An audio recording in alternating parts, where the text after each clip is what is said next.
आज भी कोबरा नदी में एक मगरमच्छ दिखाई दिया। दमोह जिला के कोबरा नदी में फिर एक बार मगरमच्छ देखने को मिला, जहां पर मगरमच्छ ने एक कुत्ते को अपना शिकार बनाना चाहा, लेकिन कुत्ते ने अपनी जान बचाकर भाग निकला। मगरमच्छ बेचारा अपने मुंह में उंगली दबा के रह गया।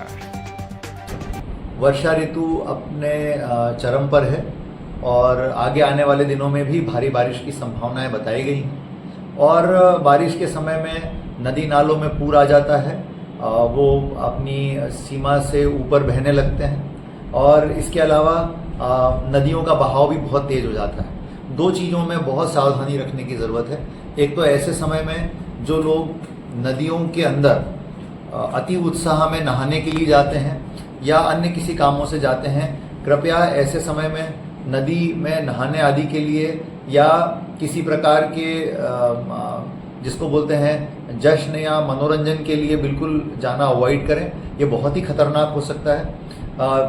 प्रदेश में, जिले में कई बार ऐसी स्थिति आती है कि इस कारण से लोगों को अपनी जान से हाथ धोना पड़ता है। तो कृपया नदियों, तालाबों और ऐसे नहरों, ऐसे जल स्रोतों के आसपास नहाने, कपड़े धोने, इस तरह के कामों के लिए बिल्कुल ना जाएं और अपने आप को सुरक्षित रखें। इसी प्रकार कई नदियों में, जिले में मगरमच्छ जो है बड़ी मात्रा में दिखाई दिए हैं।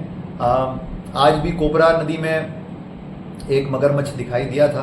तो चूंकि मगरमच्छों की संख्या हमारे ज़िले में काफ़ी है, इसीलिए बहुत ज़रूरी है हमारा कि नदियों में इस समय में हम सावधानी रखें। नदियों के अलावा, इसके अलावा हमारे यहाँ पर कई ऐसे जल स्रोत हैं जहाँ पर जो है झरने बहने लगते हैं प्राकृतिक रूप से, या जल प्रपात जैसा बनने लगता है और वहाँ पर लोग जाकर के फिर नहाने लगते हैं।